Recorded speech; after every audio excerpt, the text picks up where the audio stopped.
Friends and welcome to our channel S two mathematics, जहाँ पे हम तैयारी कर रहे हैं हमारे आने वाले यूपीटीजीटी और एनवीएस टीजीटी के मैथमेटिक्स सेक्शंस को लेकर। आशा कर रहा हूँ कि आप सभी अच्छे होंगे और अपनी तैयारी अच्छे से कर रहे हैं। आज का जो हमारा ये लेक्चर है वो बेस्ड है डिटर्मिनेंट में। लास्ट क्लास में जो हमारा लास्ट लेक्चर था उसमें हमने मैट्रिसेस पूरा देख लिया है, कुछ प्रीवियस ईयर क्वेश्चंस किए थे। तो चलिए आज शुरुआत करते हैं हमारे जो टॉपिक है डिटर्मिनेंट से, और सबसे पहले हम इसकी डेफिनेशन देख लेते हैं। So let's start with the definition first. So determinant क्या है? determinant भी सेम एज मैट्रिसेस है। मैट्रिसेस में हमने देखा था कि it is a kind of arrangement of certain numbers, है ना, जिसमें हम ऐसे बॉक्स बनाते थे और उसके अंदर हम कुछ नंबर्स लिखते थे लाइक 1 2 3 4 5 6। ऐसे ही क्या होता है, हमारा डिटर्मिनेंट होता है, बट डिटर्मिनेंट कैसा होता है? सॉल्वेबल होता है, हम उसको सॉल्व कर सकते हैं, उसकी एक डेफिनाइट वैल्यू निकाल सकते हैं, ठीक है।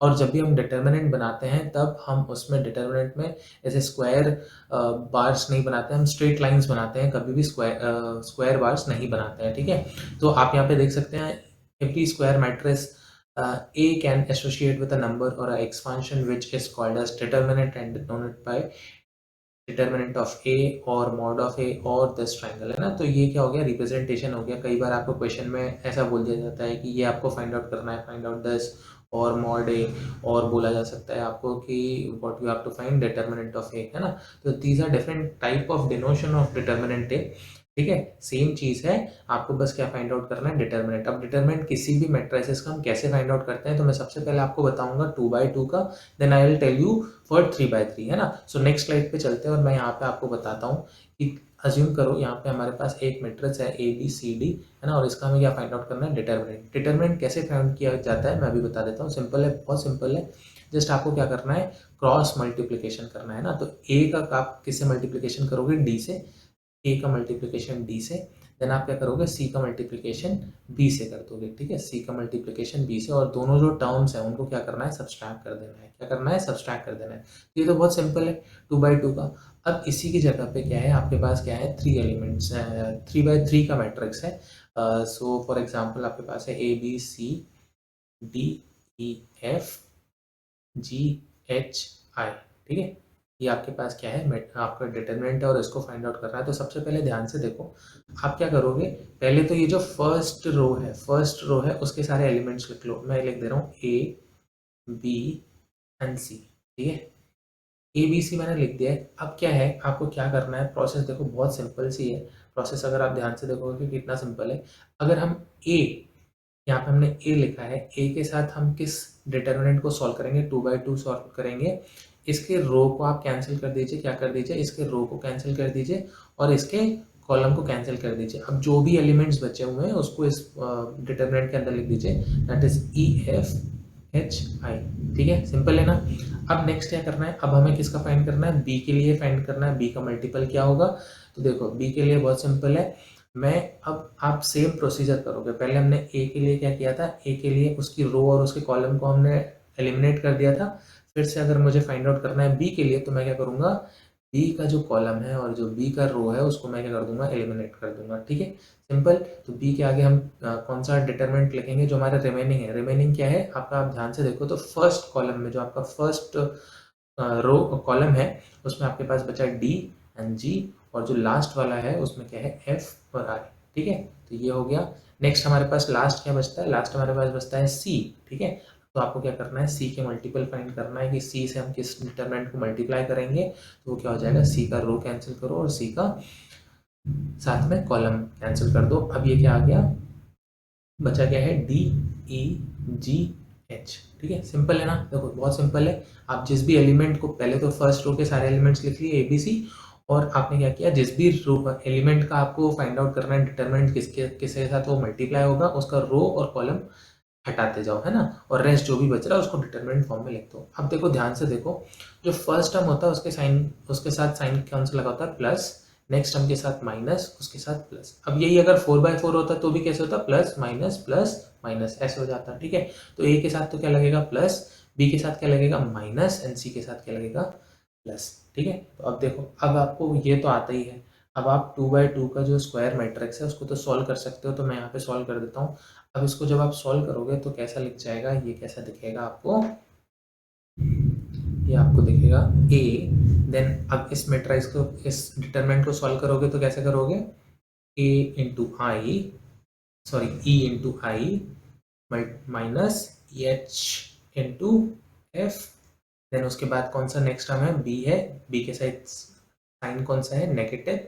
अब इसके अंदर ब्रैकेट क्या आएगा, d इंटू आई, तो D I multiplied by G F, so minus G F, and last term क्या है हमारे पास, c है, c के अंडर ब्रैकेट क्या आएगा, d into H, and g into E minus G into E. ठीक है, तो ये हमारा सॉल्व हो गया डिटरमिनेंट। ठीक है, तो डिटरमिनेंट सॉल्व करना बहुत ईजी है, ये पहले से आपको पता है, बस एक क्विक रिवीजन के तौर पर मैंने आपको बता दिया कि डिटरमिनेंट हम सॉल्व कैसे करते हैं। ठीक है, तो 2/2 तो सिंपल है, क्रॉस मल्टीप्लिकेशन करना है, और 3/3 का है तो उसके लिए ये प्रोसीजर है, हमने प्रोसीजर देख लिया है। ठीक है, नेक्स्ट देखिए, नेक्स्ट यहाँ पे क्या दिया हुआ है, ये हम डिस्कस कर चुके हैं, ये भी हम डिस्कस कर चुके हैं, सो आपको पता चल गया होगा कि अब हम डिटरमिनेंट कैसे सॉल्व कर सकते हैं। और साइन देखिए, साइन हमेशा याद रखिए, कभी भी डिटरमिनेंट आप सॉल्व कर रहे हो तो साइन आपको ऐसे यूज करना है। जो फर्स्ट रो है उसमें कैसा होगा, पहला plus, then minus, then plus, फिर जो नेक्स्ट रो में अगर आप आते हो तो साइन चेंज हो सकता है। आप क्या डिटरमिनेंट पहले रो से भी कैलकुलेट कर सकते हो, दूसरे रो से भी और तीसरे रो से भी, है ना, वो आपके ऊपर डिपेंड करता है। जनरली हम फर्स्ट रो से ही कैलकुलेट कर लेते हैं बिकॉज इट इज ईजी। अगर नेक्स्ट से करोगे तो minus plus then minus and plus minus and plus. देखो ये कैसा है, टोटली अल्टरनेटिव है, प्लस के बाद माइनस आएगा, प्लस के बाद माइनस आएगा, है ना, किसी भी रो या कॉलम वाइज कैसे भी देख लो, तो इजी है याद करना। अब देखो बहुत इंपॉर्टेंट चीज़ है जिसमें मैंने मैट्रिक्स, जब मैंने लेक्चर लिया था मैट्रिक्स का तब हमने इस पर क्वेश्चन भी किया था, क्या है, a square matrix A is said to be singular, है ना। स्क्वायर मैट्रिक्स हमें पता है जिसके क्या हो, number of rose and number of columns कैसे हो, सेम हो। अगर उसका डिटरमिनेंट 0 है तब हम उसको क्या बोलेंगे, उसको सिंगुलर बोला जाएगा। ठीक है, अगर आपसे इनडायरेक्टली ऐसे पूछा गया कि अगर कोई डिटरमिनेंट है वो सिंगुलर कब होगा, तब आप क्या बोलोगे, डिटरमिनेंट 0 होने पे। ठीक है, और अगर कोई मैट्रिक्स है जिसका डिटरमिनेंट नॉन जीरो है, then it will be non singular. ठीक है, चलो नेक्स्ट। हमारे पास यहाँ पे क्या है, प्रॉपर्टीज ऑफ डिटर्मिनेंट, है ना। तो नेक्स्ट हमारा टॉपिक क्या है, प्रॉपर्टीज ऑफ डिटर्मिनेंट। अब आपको डिटर्मिनेंट निकालना आ गया होगा और बहुत इजी है, जब हम क्वेश्चंस करेंगे तब आप और देख लीजिएगा डिटर्मिनेंट कैसे सॉल्व करते हैं, सिंपल है। ठीक है, सो प्रॉपर्टी क्या है, if each element of a row column is 0 then determinant is 0। देखो अब क्या बोल रहा है कि अगर आपके पास 3/3, अज्यूम करते हैं हम 3/3 का आपके पास क्या है, एक डिटर्मिनेंट है जिसके एलिमेंट्स क्या है, A B C D E F, और फर्स्ट रो के सारे एलिमेंट्स कैसे हैं, 0 है, या यही हो सकता है आपके पास 0 0 0 फर्स्ट, या किसी भी रो, है ना, जरूरी नहीं है फर्स्ट रो या फर्स्ट कॉलम हो, किसी भी एक रो या एक कॉलम में आपके पास ऐसे हो सकता है ना, ई एफ जी। ठीक है, तो इनका डिटर्मिनेंट आप सॉल्व करने का ट्राई करो, नहीं करो, डायरेक्टली क्या लिख सकते हो आप, इसका डिटर्मिनेंट क्या लिख सकते हो, 0 लिख सकते हो ना। ऐसा सॉल्व करके देखना चाहो तो सॉल्व करके देख लो, बट डिटर्मिनेंट कैसा आएगा, 0 आएगा। फिर नेक्स्ट देखो बहुत इंपॉर्टेंट है, इस पे बेस्ड, यही दोनों चीज पे बेस्ड एक एक क्वेश्चन आया है यूपीटीजीटी में 2019 में एक क्वेश्चन था, और मैंने 2016 में एक क्वेश्चन देखा है इन दोनों प्रॉपर्टी पे बेस्ड। ठीक है, तो इफ टू रोज और columns are proportional then delta is equals to 0। अब क्या चीज है, अगर मान लीजिए दो रोज हैं, कोई भी दो रोज हो सकते हैं या कोई भी दो कॉलम हो सकते हैं, अभी मैं कॉलम वाइज दिखा देता हूँ, 1 2 एंड 4, 2 4 एंड 8, यहाँ पे 9 10 11 लिख देता हूँ। ठीक है, अब क्या चीज़ बोली गई है, इस डिटर्मिनेंट में आप ध्यान से देखो तो जो हमारा फर्स्ट कॉलम है और जो सेकंड कॉलम है वो कैसे हैं, प्रोपोर्शनल है ना। अगर मैं फर्स्ट कॉलम में मल्टीप्लाइड बाय 2 कर दूं तो वो एक्जैक्टली किसके सेम आ जाएगा, एक्जैक्टली कॉलम 2 के बराबर आ जाएगा। ठीक है, तो यही चीज़ बोली गई है, इफ 2 रोज और any column are proportional then the delta is 0 और डिटरमिनेंट इज 0। डायरेक्टली आप बोल सकते हो ये किसके बराबर आएगा, ये किसके बराबर आएगा, 0 के बराबर आ जाएगा। ठीक है, सिंपल चीज। Next is mod of A transport, या आप किसी को बोल लो determinant of A transpose is equal to determinant of A. ठीक है, देखो ए बी सी डी ऐसे फाइंड आउट कर लो। अब इसका ट्रांसपोज क्या होता, ए सी बी डी। ठीक है, अभी भी देखो प्रोडक्ट जो क्रॉस मल्टीप्लिकेशन का प्रोडक्ट है वो तो क्या चेंज हो जाएगा, ए डी, और इसका डिटर्मिनेंट कितना आएगा, A D minus C B, और इसका कितना आएगा, A D minus C B, same आएगा, है ना। तो डिटर्मिनेंट ट्रांसपोज का चेंज नहीं होता है ना, जो भी एग्जैक्ट ए का डिटर्मिनेंट होगा वही क्या होगा, हमारे ट्रांसपोज का भी डिटर्मिनेंट होगा। Next, if any two rows and columns are interchange then delta becomes minus of delta. आप क्या कर रहे हो, किसी भी रो और किसी भी कॉलम को ए बी सी DEFGHI, क्या कर दो, किसी भी दो रो या कॉलम को आप क्या कर दे रहे हो, इंटरचेंज कर दे रहे हो, तो क्या हो जाएगा, जो भी हमारा डेल्टा आना था वो कितना हो जाएगा, इंटरचेंज हो जाएगा। लेट से इसका डेल्टा जो भी है या डिटरमिनेंट जो भी है वो x आ रहा था, तो अगर मैंने इसमें एक चेंज कर दिया, कैसे कर दिया, डी ई एफ इसको इंटरचेंज कर दिया, देखो फर्स्ट को इंटरचेंज कर दे रहा हूँ सेकंड से, A B C and G H I, ठीक है। तो इसका जो डिटरमिनेंट आएगा वो कितना होगा, माइनस एक्स आ जाएगा, ठीक है। अर्लियर इट वाज एक्स, तो डिटरमिनेंट कैसा हो जाएगा, जस्ट नेगेटिव हो जाएगा। देन उसके बाद क्या है, इंपॉर्टेंट पॉइंट है, if each element of row and column of a determinant is multiplied by constant K, क्या कर रहे हैं हम, किसी भी एक रो या एक कॉलम को हम क्या कर दे रहे हैं, किससे मल्टीप्लाई कर रहे हैं, कोई भी स्केलर क्वांटिटी है, कोई भी कांस्टेंट क्वांटिटी के है, उससे हम मल्टीप्लाई कर रहे हैं, then the value of new determinant is K times the value of original determinant. देखो के मल्टीप्लाई कर दिया आपने फर्स्ट रो में, मान लो एक डिटरमिनेंट था 1 2 3 4 5 6 7 8 9, ठीक। अब आप क्या कर दे रहे हो, जो भी पहला कॉलम है उसमें आपने क्या मल्टीप्लाई कर दिया, के मल्टीप्लाई कर दिया है, सो दिस विल बी के times the determinant of original matrix, ठीक है। सो 7 8 9, अब ये क्या हो जाएगा, ये इसका क्या हो जाएगा, डिटरमिनेंट हो जाएगा के टाइम्स, ठीक है। अभी क्या है कि अगर आप के को ज़्यादा मल्टीप्लाई कर देते हो, यानी एक कॉलम से ज़्यादा मल्टीप्लाई कर रहे हो, लेट से इसमें भी हमने अगर सेकंड कॉलम में भी मल्टीप्लाई कर दिया के, तब क्या होगा, दिस विल बी के स्क्वायर, ठीक है, दिस विल बी के स्क्वायर। देखो ये जो लास्ट प्रॉपर्टी है वो ये लिखी हुई है, determinant of K A will be K to the power n determinant of A if A is of order n into N, ठीक है। जैसे अब ये, अब हमने सारे एलिमेंट्स से इसको के से मल्टीप्लाई कर दिया, देन दिस विल बी के क्यूब, यही चीज बोली गई है, 3 into 3 है ना, तो क्या बोला गया है, this will be K to the power n determinant of A. So आप इसको कैसे लिख सकते हो, k to the power n कितना है, 3 है, and this is determinant of matrix A। So ये क्या है, कुछ प्रॉपर्टीज हैं, देखो स्टार्टिंग की 2 प्रॉपर्टी 3 प्रॉपर्टी बहुत ज़्यादा इंपॉर्टेंट है, उसमें बेस्ड क्वेश्चन अधिकतर आ जाते हैं ना। फोर्थ प्रॉपर्टी और फिफ्थ प्रॉपर्टी है कब, जब आप इन्वर्स निकाल रहे हो तो, या डिटरमिनेंट सॉल्व करने में कई क्वेश्चंस में आपको एप्लीकेबल होती है ना। और जो सिक्स्थ प्रॉपर्टी है, सिक्स्थ प्रॉपर्टी से डायरेक्ट क्वेश्चन भी आ जाता है, प्रॉपर्टी बेस्ड क्वेश्चन डायरेक्ट आ जाते हैं यूपीटीजीटी और एनवीएस पीजीटी में, ठीक है, पीजीटी एग्जाम्स में डायरेक्ट क्वेश्चंस भी आते हैं।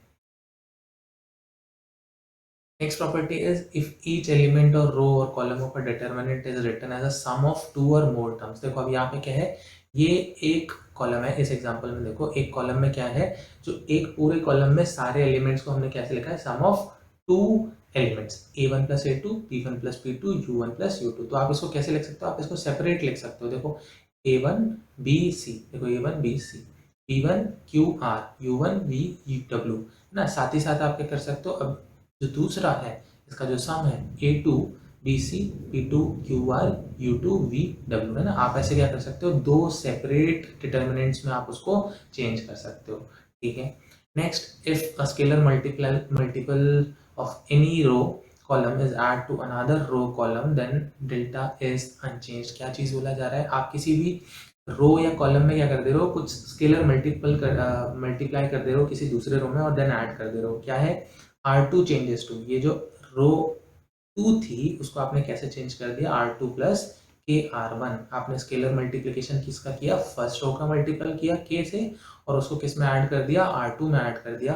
तो जो भी डिटर्मिनेंट है वो चेंज नहीं होगा, ठीक है, डिटर्मिनेंट कैसा होगा, चेंज नहीं होगा, इट विल रिमेन अनचेंज्ड, ठीक है। ये चीज याद रखना है, ये कब काम आएगा, जब आप डिटर्मिनेंट सॉल्व करने चलोगे, तो हम क्या है, कुछ चेंजेस हमेशा रो और कॉलम में करते हैं जिससे हम इजीली डिटर्मिनेंट फाइंड आउट कर लें। तो ये क्या है, ये तो सिंपल ऑपरेशंस हैं कॉलम और रो पे।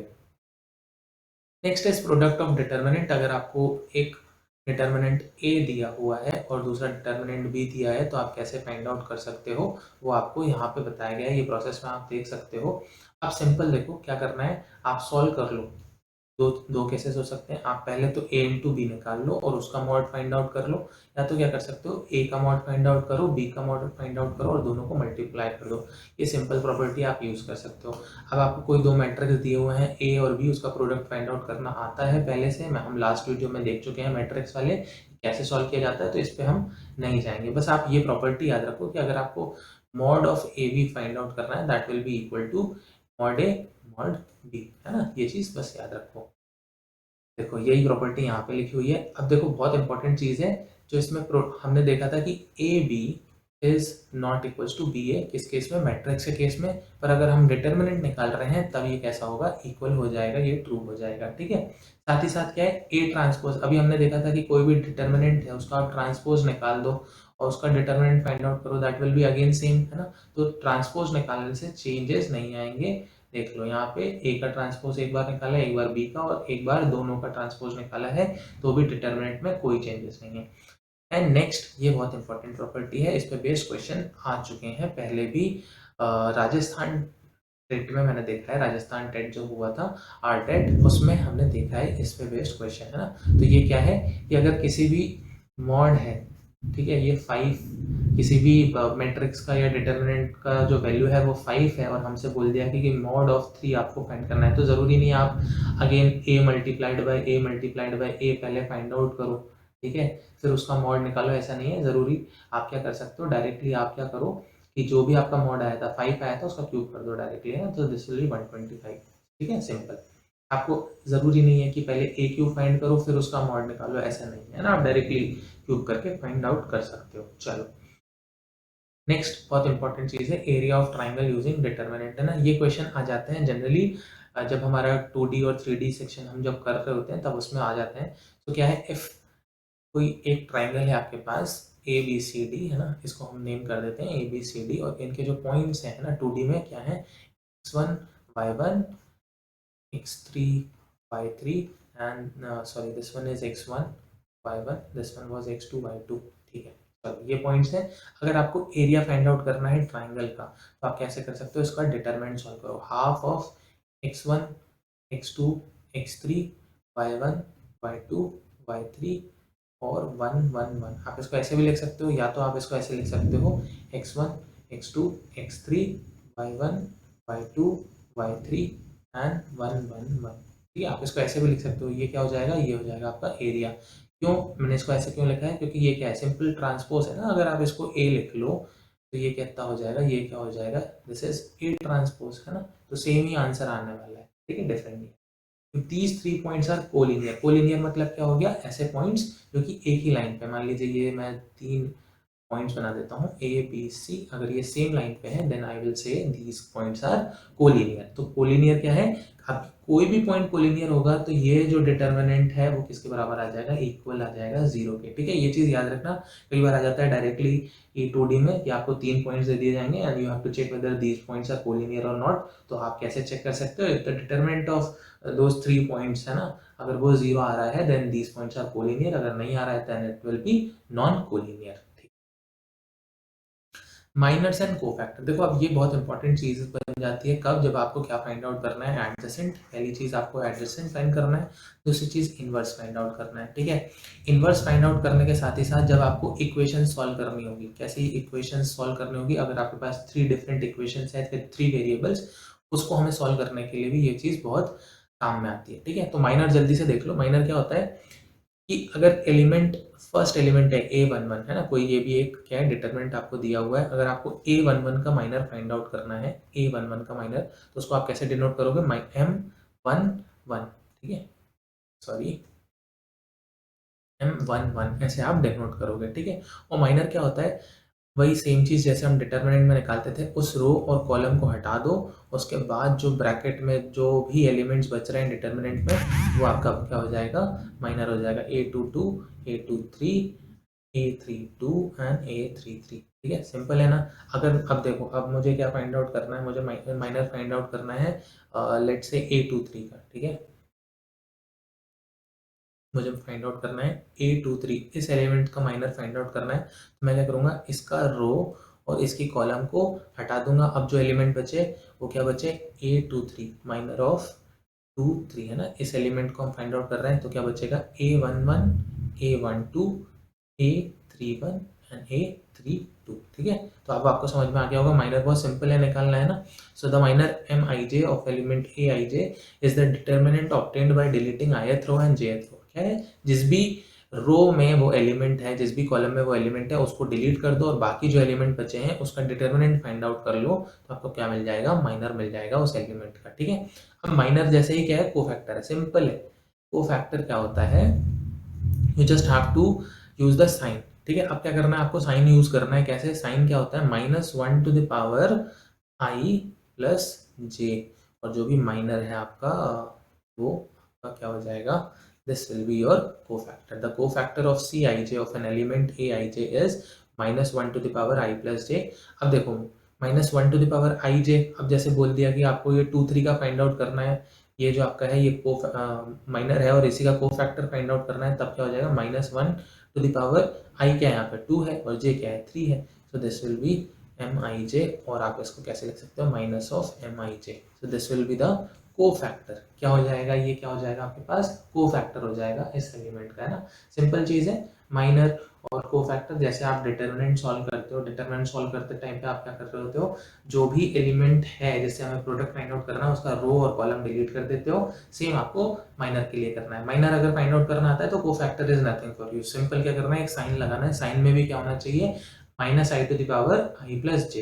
अब जो भी रो है जो भी कॉलम है उसको ऐड करके देख लो, if it is even then answer will be positive, if it is odd then it will be negative. Simple. चलो, नेक्स्ट थिंग इज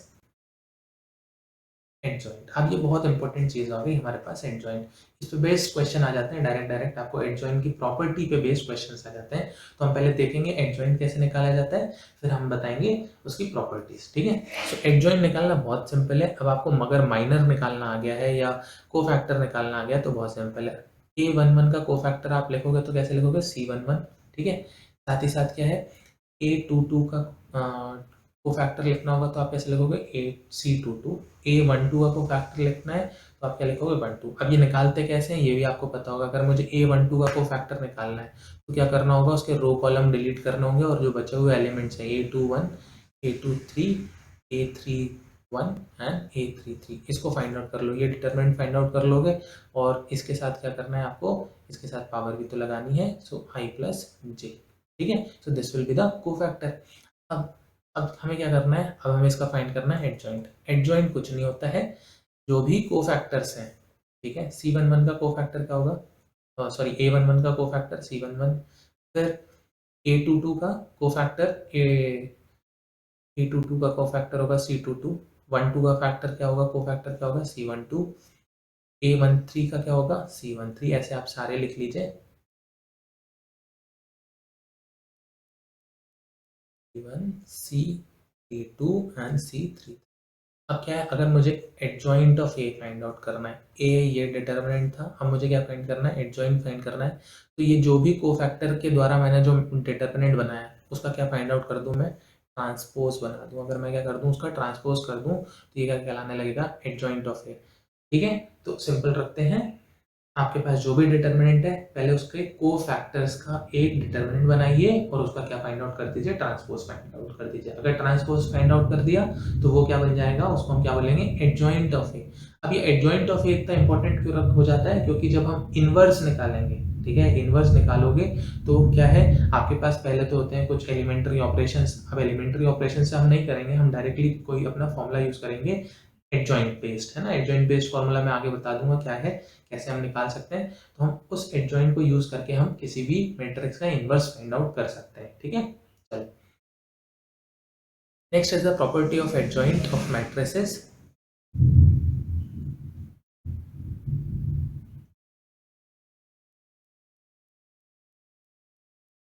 देखो, प्रॉपर्टी में फर्स्ट प्रॉपर्टी क्या है, let A B a square matrix of order n।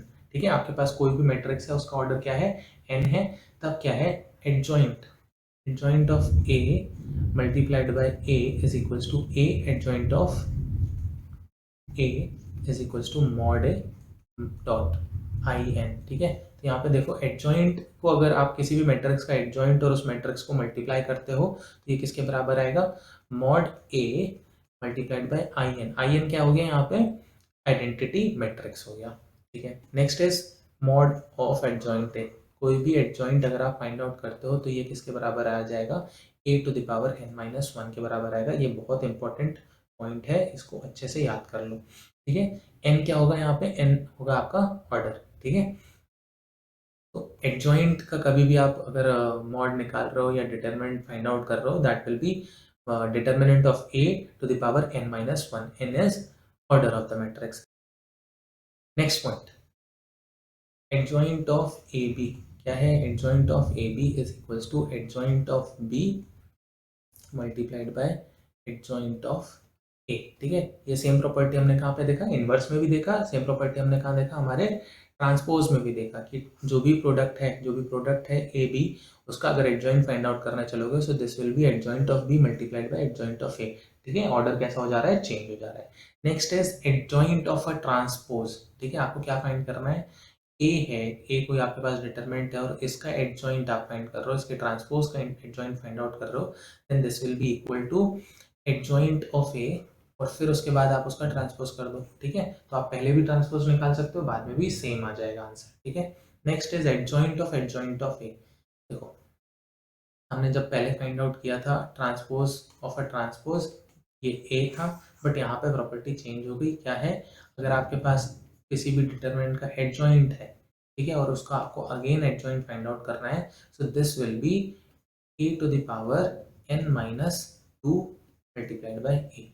ठीक है, क्या है? A to the power n multiplied by two multiplied by A. ये बहुत इंपॉर्टेंट प्रॉपर्टी है, इसको अच्छे से याद कर लो। ठीक है, इस पे बेस्ड क्वेश्चंस आ सकते हैं।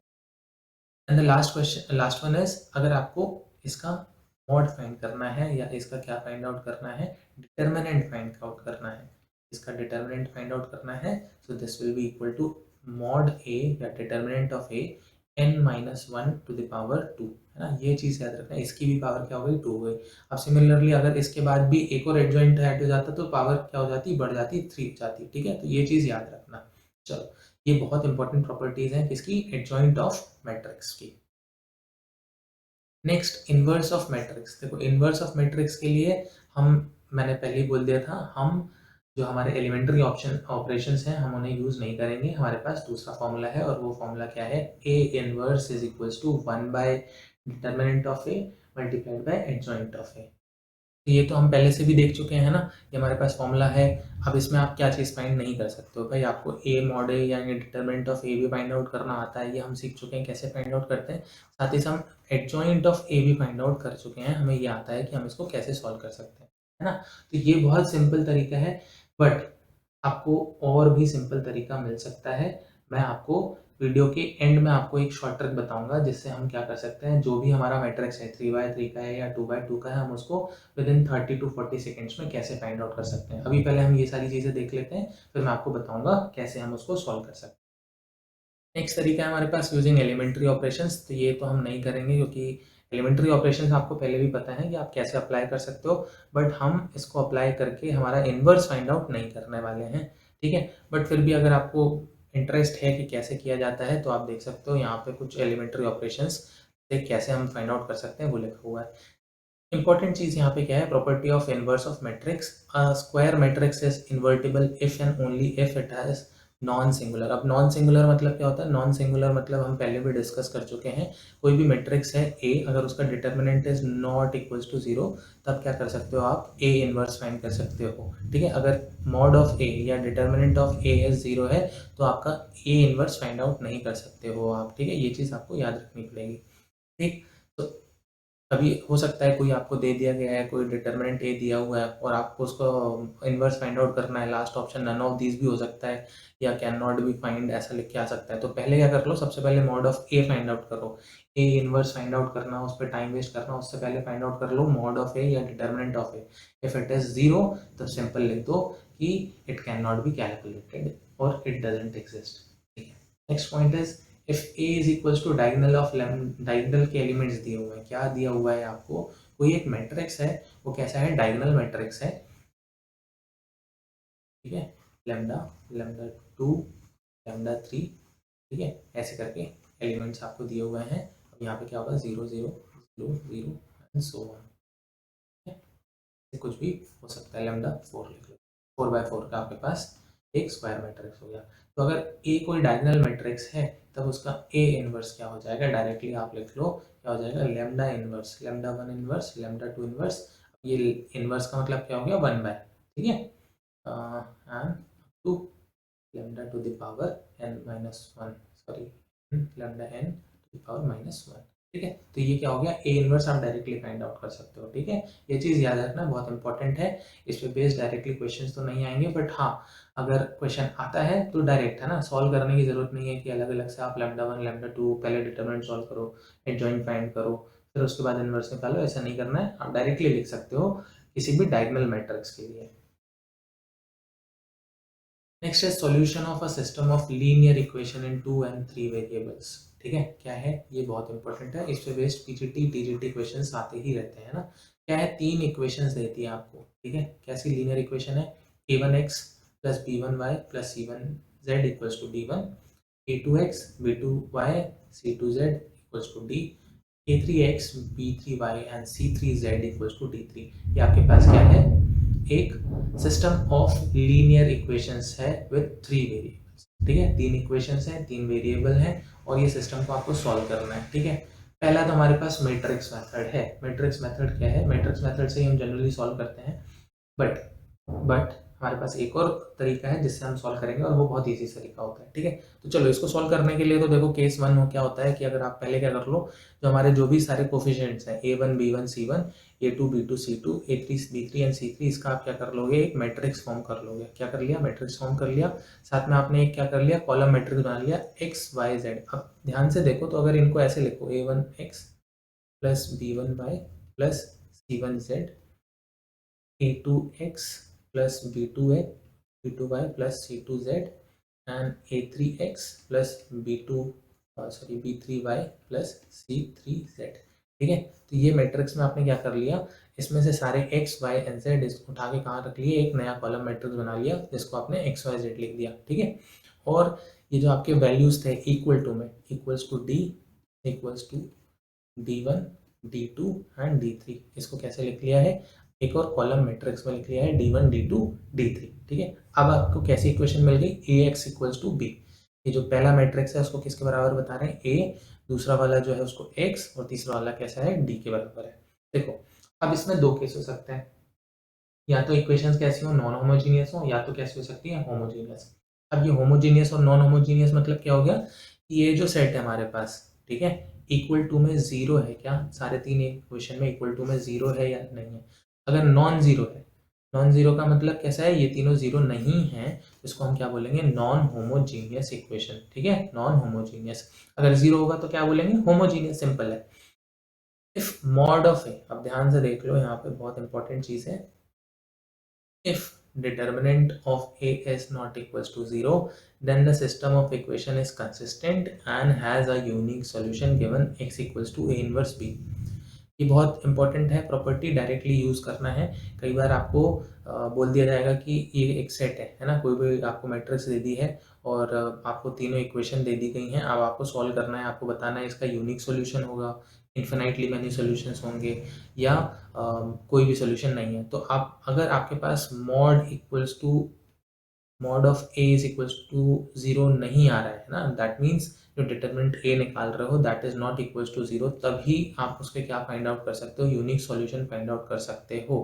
ठीक है, अगर ये इक्वल टू 0 आ जाए, क्या determinant of A equal to 0 आ जाए, तब क्या है, आपके पास दो केसेस हैं, it can have infinitely many solution और it can have no solution। no solution के लिए सिंपल है, अगर determinant of a 0 आ रहा है, साथ ही साथ क्या है, and the adjoint of a, ठीक है, जो भी आपका adjoint of a है multiplied by b, क्या है, adjoint of a multiplied by b, अगर आपका ये नॉट इक्वल्स टू 0 आ रहा है, तब क्या है, system of equation is inconsistent and has no solution. ठीक है, अगर ये भी 0 आ जाए, मॉड ए तो 0 आ ही रहा था, साथ में adjoint of A multiplied by B भी क्या आ जाए, 0 आ जाए, then the system of equation में ईदर कंसिस्टेंट एंड इनकंसिस्टेंट। ठीक है, अब क्या है, अब आपके पास स्पेसिफिक नहीं है कि इट इज कंसिस्टेंट और इट इज नॉट कंसिस्टेंट, ये दोनों हो सकता है, कंसिस्टेंट भी इनकंसिस्टेंट भी, according as the system has infinitely many solution and no solution। inconsistent है मतलब no solution, और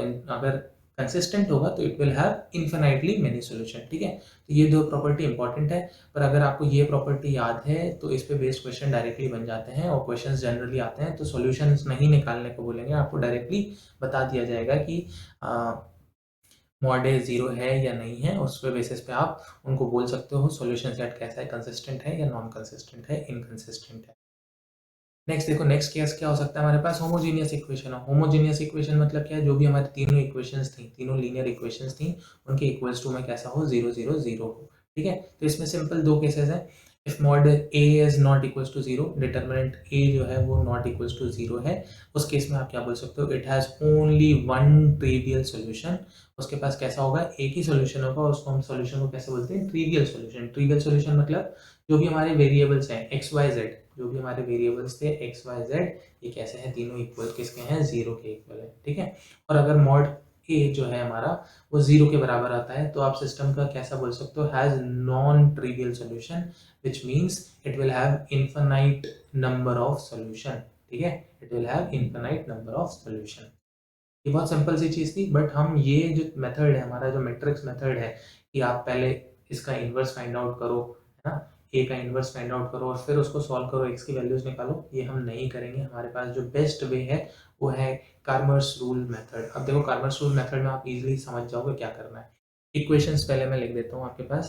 क्या इक्वेशंस थे, a1x plus b1y plus c1z equals to d1, a2x plus b2y plus c2z equals to d2, a3x plus b3y plus c3z equals to d3। अब देखो, आपने determinant बना लिया है पहले से। डिटरमिनेंट क्या है आपके पास, सारे कोफिशिएंट्स है ना, a1 a2 a3 b1 b2 b3 and c1 c2 and c।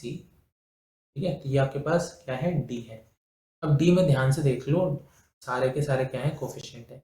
तो आप D1 लिख रहे हो, D1 लिख रहे हो तो क्या कर रहे हो, आपका जो फर्स्ट रो है इसको एलिमिनेट कर दे रहे हो। क्या कर दे रहे हो, जो आपका फर्स्ट रो है उसको आप एलिमिनेट कर दे रहे हैं। हम सारे के सारे एलिमेंट्स को हटा देते हैं। ठीक है, और इन एलिमेंट्स की जगह आप कौन से एलिमेंट्स लिख दे रहे हो, आप एलिमेंट्स लिख दे रहे हो D1 D2 एंड D3, जो भी आपके पास इक्वल्स टू में था, D1 D2 एंड D3। अब आपके पास ये क्या बन गया, D1 बन गया। ठीक है, सिमिलरली अगर आपको D2 बनाना होगा, क्या बनाना होगा, D2 बनाना होगा, तो आप क्या करोगे, आपका जो सेकेंड एलिमेंट है, आपका जो सेकेंड रो है, उसको आप डिलीट कर दोगे, उसको आप डिलीट कर दोगे और उसकी जगह क्या लिख दोगे, D1 D2 एंड D3, और पिछले जो भी एलिमेंट्स थे वो as it is A1 A2 A3 and C1 C2 and C3। अब आप देख सकते हो D3 कैसे बनाया हुआ है, D3 भी हमने यहाँ पे बनाया हुआ है। ठीक है, अब नेक्स्ट नेक्स्ट मेथड क्या है, ये लिखना बहुत इजी है। अभी आपको दिख रहा होगा कि यार ये इतना टफ है, बट लिखना बहुत ही ज़्यादा इजी है। अब पहला केस क्या है, when equation is non homogeneous, है ना, इसी पे बेस्ड हमने पिछले मेथड में भी पढ़ा था कि नॉन होमोजीनियस और होमोजीनियस होगा तभी हम फाइंड आउट कर सकते हैं उसका solution.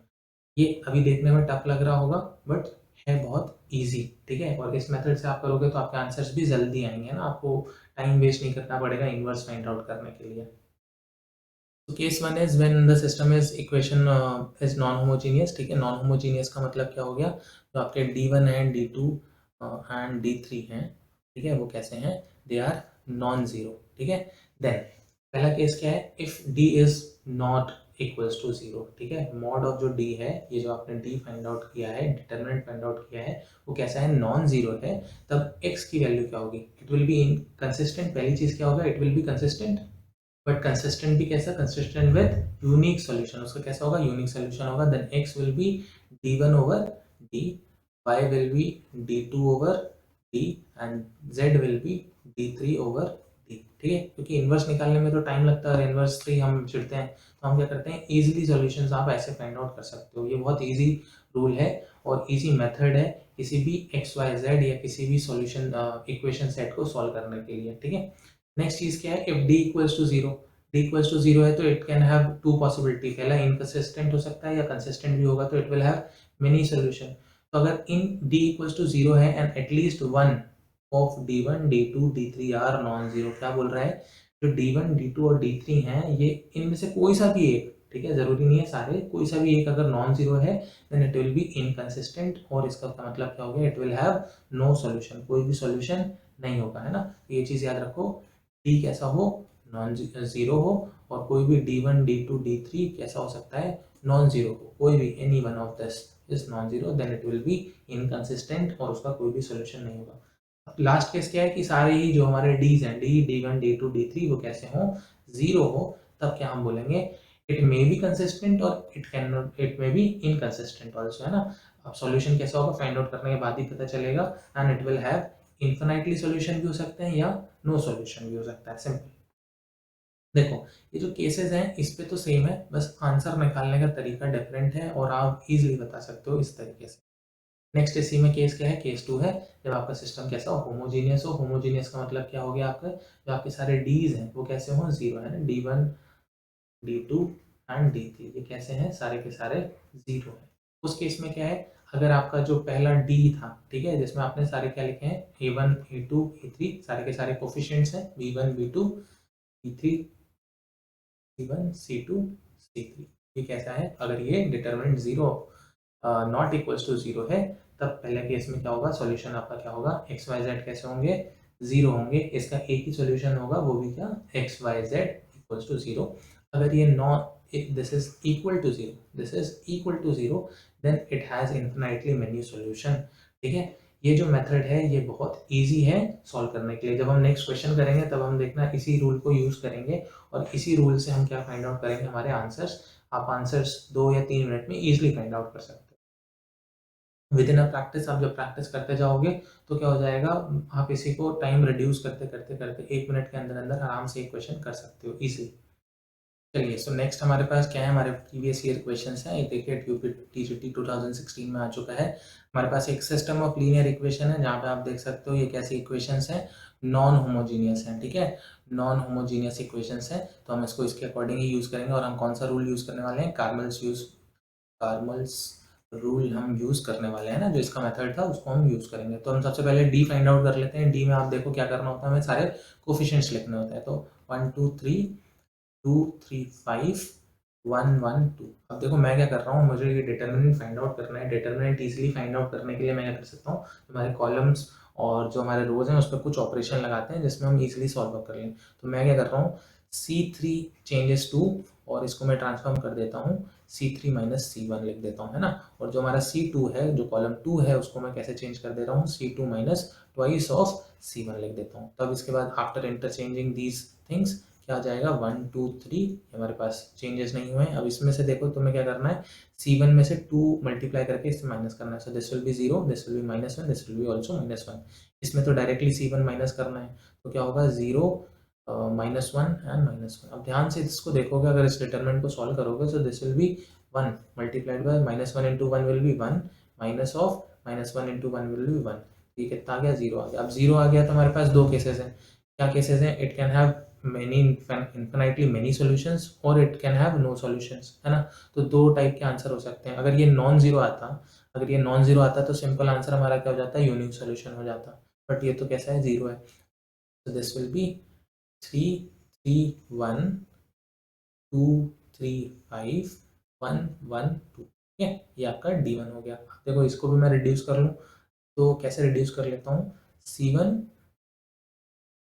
will change into C1 minus thrice of C1, sorry C3 and C2। C2 change कर देता हूँ मैं, C2 चेंज कर देता हूँ किसमें, C2 minus twice of C3।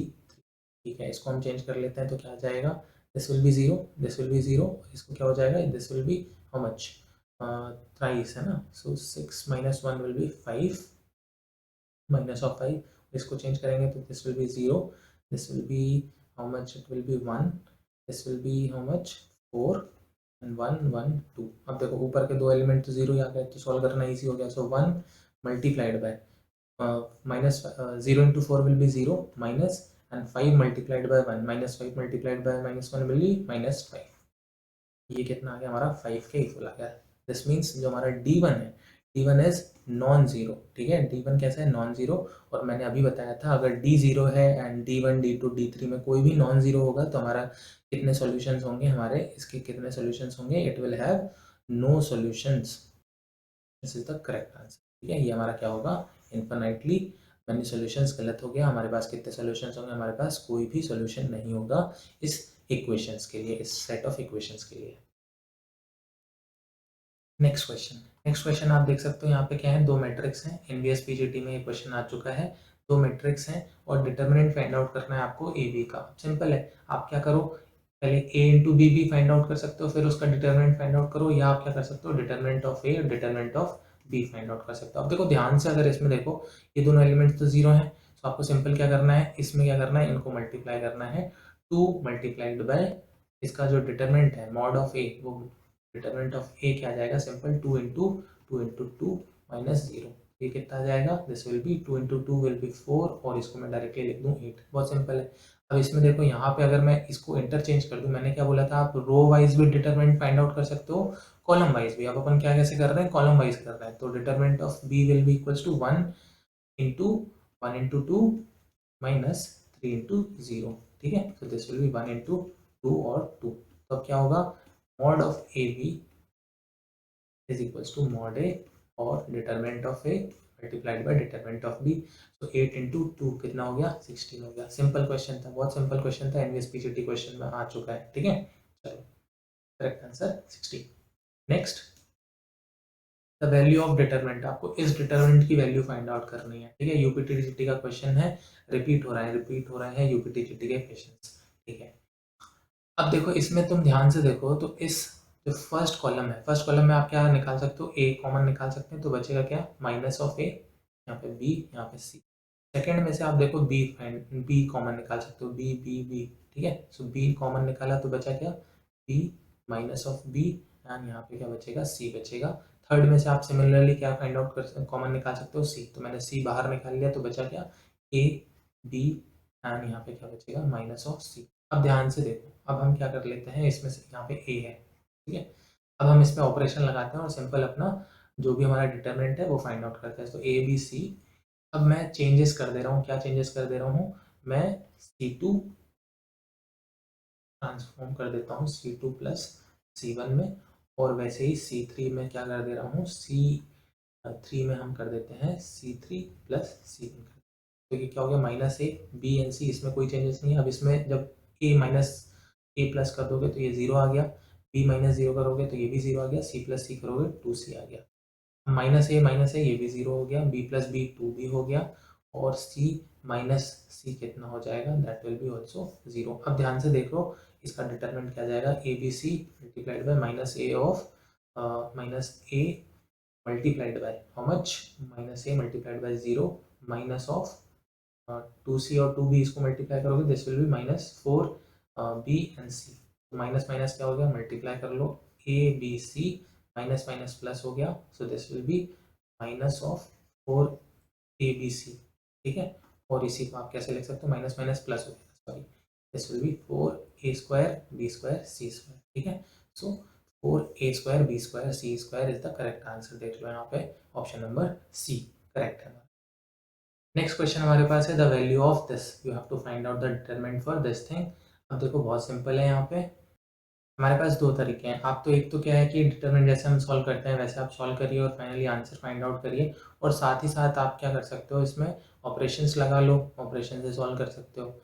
एक चीज़ और है हम जो कर सकते हैं, आप देखो क्या है, A B C different values हैं, आप इसके लिए क्या करो, कोई भी पॉजिटिव वैल्यूज ले लो, ए के लिए 1 ले लिया, बी के लिए 2 ले लिया, और सी के लिए 3 ले लिया, ठीक है। अब इसका डिटरमिनेंट फाइंड आउट करो और चेक कर लो कि किस ऑप्शन में ये फिट हो रहा है ना, तो हम डिटरमिनेंट फाइंड करते हैं। बी प्लस सी फर्स्ट एलिमेंट है हमारे पास, बी प्लस सी, तो यहाँ पे क्या हो जाएगा 2 प्लस 3, देन 1 एंड 1, क्योंकि ए और ए है, then B 2, then C is 3, C plus A यानी कितना हो गया, 1 प्लस 3 हो गया, देन सी है that is 3, and B alone है यहाँ पे B, and A plus B कितना हो गया, 1 प्लस 2 हो गया। अब इसका डिटरमिनेंट फाइंड आउट कर लो, दिस इज 5 1 1 2 4 2 3 3, ठीक है। अब यहाँ पे ध्यान से देखो, ये 3 3 3 है, आप इसको हटा सकते हो या इसको अपन बाहर ले लें, तो ये कितना हो जाएगा, दिस विल बी 3 5 1 2 4 2 1 1 1। अब आप क्या कर सकते हो, इसमें सब्सट्रैक्शन कर लो। सब्सट्रैक्शन कैसे, C1 into C1 minus C2, sorry C3 minus C2 कर लो, this will be 3 times of 5 2 1 1 4 1, and इसको जब इसको माइनस करोगे this will be 0, this will be 2, this will be again 0। अब इसका डिटरमिनेंट फाइंड आउट कर लेते हैं, 3 इंटू 5 पहले करोगे तो 4 into 0 will be 0, and 2 into minus 2 into 1, then minus of 1 2 into 1 and minus 4 into 1। ठीक है, चलो इसको सॉल्व करना ईजी हो गया। 3 इंटू, ये तो जीरो हो जाएगा, 4 into zero will be zero and minus 2 into 1 will be -2। ये कितना हो गया, माइनस ऑफ 10 माइनस। अब यहाँ पे कितना आएगा, 2। कितना आ गया है, 2 आ गया है यहाँ पे। दिस विल बी 2 -2, कितना हो गया, -2 and minus this will be +2। ये कितना हो गया, माइनस ऑफ 24, माइनस ऑफ 24। और this is not minus of 24, यहाँ पे क्या आएगा, माइनस आएगा, तब यहाँ पे माइनस आएगा और this will B plus and this will be minus. ठीक है, तो यहाँ पे कितना आएगा, +24 आएगा। अब यहाँ पे ऑप्शंस में आप 1 2 3 रख के देख लो और किस ऑप्शन में ये 24 आ रहा है। तो मेरे हिसाब से 4ABC जो हमारे पास वैल्यू है, 4 into A that is 1 into 2 into 3, यही किसके बराबर आएगा, 24 आएगा। सो करेक्ट ऑप्शन क्या है आपका, सी ऑप्शन करेक्ट हो जाता है, that is 4ABC। Next question, ये राजस्थान टेट में आ चुका है ये क्वेश्चन, और ये क्वेश्चन मैं आपके लिए छोड़ रहा हूँ। इसमें आपको क्या बताना है, ये जो सिस्टम ऑफ इक्वेशन है एक्स वाई जेड वाई, ये Y plus 2z equals to 0 and A X plus Z equals to 0, ये इसके मोर देन वन सोल्यूशन है और आपको फाइंड आउट करना है अल्फा की वैल्यू। तो ये आपके लिए क्वेश्चन है आज का। तो यहीं पे हमारी क्लास आज की खत्म होती है, आज का लेक्चर हमारा खत्म होता है, जिसमें हमने डिस्कस कर लिया हमारा डिटर्मिनेंट, और हम मैट्रिक्स के पहले से ही क्वेश्चन कर लिए हैं। आज हमने डिटर्मिनेंट के प्रीवियस ईयर क्वेश्चंस भी देख लिए हैं। सो आशा करता हूँ आपको ये वीडियोस अच्छे लग रहे होंगे। अगर आपको ये वीडियो अच्छा लगता है तो प्लीज़ इसे लाइक करें, अपने दोस्तों के साथ शेयर करें, जिससे ज़्यादा से ज़्यादा लोग अच्छे से तैयारी कर पाएँ यूपी टीजीटी और एनवीएस टीजीटी के लिए। और प्लीज़ हमारे चैनल को लाइक करें, जिससे मेरा मोटिवेशन बना रहे। So thank you so much, keep watching, bye.